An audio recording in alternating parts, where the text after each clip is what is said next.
E aí, marítimos? A proposta desse novo vídeo é oferecer um pouquinho melhor uma discussão sobre a razão de Redfield, que já foi muito comentada no aquário marinho e tem muita gente que segue à risca e, por outro lado, tem muita gente que acha que não serve para nada. Então a gente fez uma revisão bibliográfica bem extensa para tentar obter o máximo de informação que a gente poderia compartilhar no sentido de compreender melhor essa razão e ver se ela pode oferecer para a gente, aquarista, alguma base para melhor compreender algumas relações dos micro-organismos que a gente mantém nessa caixa. Então, antes de mais nada, eu queria agradecer a numerosos amigos que deram contribuição muito valiosa para essa pesquisa, especialmente o professor João Carlos Basso, Marcos Pizzetto, Miguel Miss, Roberto Tenadai, Júnior Melo. E queria comentar aqui que não necessariamente tudo que eu vou comentar é a opinião clara deles, mas foram as conclusões que eu fui tirando a partir de uma pesquisa bem documentada, e eu vou colocar aí para vocês no comentário desse vídeo as referências bibliográficas, e aí quem quiser pesquisar melhor está à disposição para dar uma sapiada nesses artigos. Essa relação famigerada aí, esse índice de Redfield começou a partir de um artigo muito antigo de 1934, que foi publicado pelo Alfred Redfield, onde ele suspeitou que haveria alguma relação entre carbono, nitrogênio e fósforo na água do oceano através da análise de água coletada em numerosos pontos de águas oceânicas em alto mar, de uma embarcação Dana, que navegou entre 1928 e 1929. Essas amostras foram obtidas na superfície da água a 700 e a 1.500 metros de profundidade. Mais tarde, o próprio Redfield reviu outras publicações que vieram seguidas e chegou a uma razão bastante repetida da relação de carbono, nitrogênio e fósforo de 106:16 para 1. E a partir daí, essa razão foi muito reestudada e revisitada. Entretanto, a gente aquarista pegou aquela publicação original lá do Redfield, bem antigona, obtida com métodos antigos de mensuração, e considerou ela muitas vezes como um possível guia para as nossas manutenções de nutrientes no aquário.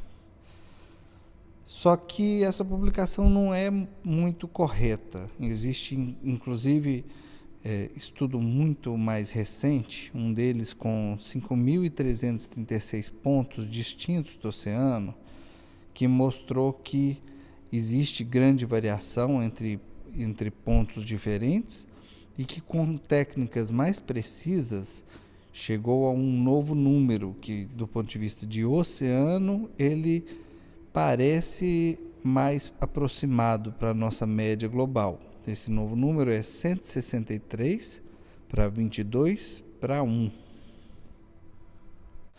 E aqui nesse momento é muito importante afirmar que esses estudos são representativos para termos de águas oceânicas. E normalmente as regiões onde a gente tem os recifes de corais são litorâneas. Então é uma complicação ainda maior para fazer essa interpretação. Então, várias relações de micro-organismos fixadores de nitrogênio foram estudados em laboratório e na natureza em relação a favorecimento de uma ou outra espécie ou grupos de espécies, e algumas previsões matemáticas foram propostas por alguns autores. Por outro lado, a maior demanda de fósforo ocorre para a formação de ácidos nucleicos, fosfolipídios, e a maior fração celular rica em fósforo é o próprio RNA. E aí se imaginou que diferentes micro-organismos poderiam ser favorecidos ou não pela sua própria concentração celular de nitrogênio e fósforo. Mas nem tudo que a gente imagina em ciência costuma ser tão simples quanto a gente pensa em primeira vista. As cianobactérias, por exemplo, têm uma relação celular de nitrogênio e fosfato elevada, maior do que 25, bem maior do que outros micro-organismos eucariontes. Mas, em contrapartida, ela não é favorecida por ambientes ricos em nitrogênio, muito pelo contrário. Isso ocorre pela sua capacidade fixadora do nitrogênio gasoso, predominante na atmosfera, na forma de N2. As principais cianobactérias que a gente encontra de maneira indesejada nos aquários são dos gêneros Oscillatoria, Limbia e Formidium. E diversos autores demonstraram in vitro e na natureza que quando a relação entre nitrogênio e fósforo estava acima de 20:1, houve um crescimento bem favorecido de algas verdes. Por outro lado, também mostraram que quando essa relação se aproximava de 5:1, havia o favorecimento de outros micro-organismos como as diatomáceas e cianobactérias. Foi percebido também que, principalmente em ambientes mais ricos em nutrientes, essas relações seriam mais previsíveis no favorecimento de um ou outro micro-organismo, e em ambientes extremamente pobres em ambos os fatores limitantes, elas previam menos quem seria favorecido.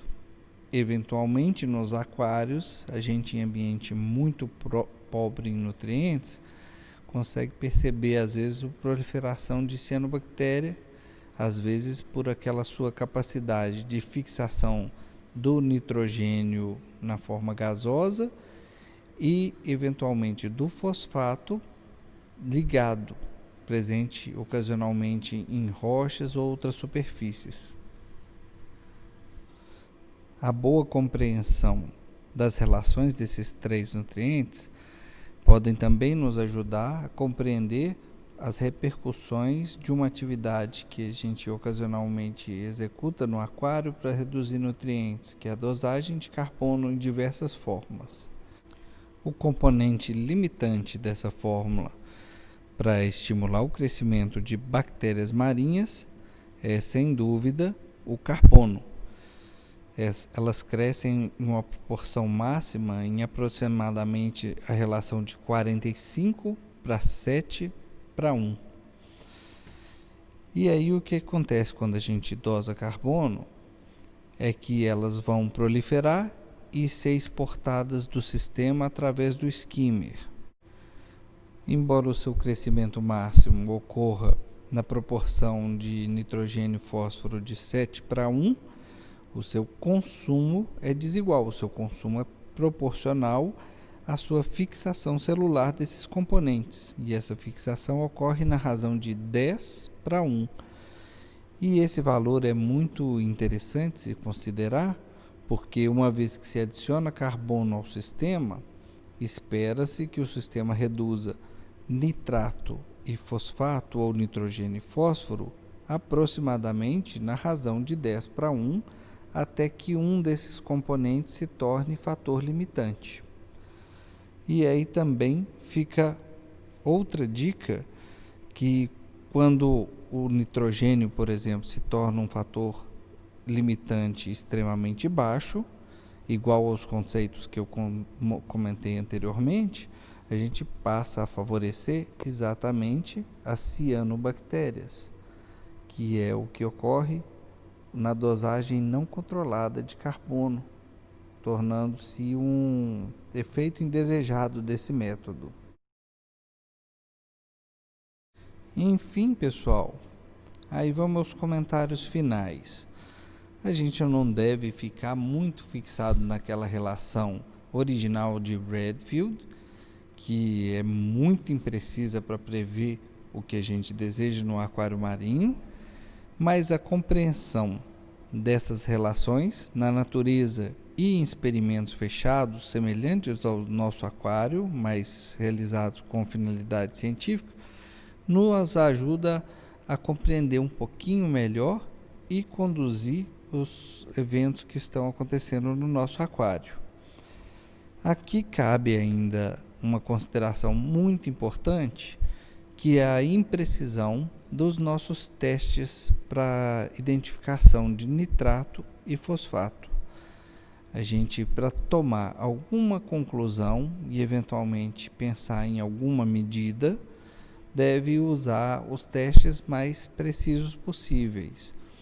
E se o teste que a gente está usando oferece um limite de falha, uma imprecisão muito ampla, é preferível desconsiderar a informação e não tomar nenhuma medida muito intervencionista, com risco da gente estar causando mais dano ao sistema. Enfim, é isso aí. Eu espero ter contribuído, porque esse é um tipo de informação que é muito pouco estudado e muito pouco aplicado de maneira mais científica no aquário, e eu espero ter dado alguma luz. Peço perdão por esse vídeo ter sido um pouco mais árido, porque é um assunto relativamente complicado da gente tentar demonstrar, e eu coloquei aí algumas imagenzinhas do aquário para distrair vocês um pouquinho melhor, não ficar só olhando para minha cara feia aqui, e tornar um pouquinho mais palatável essa sequência de informações. Grande abraço para todos e até mais.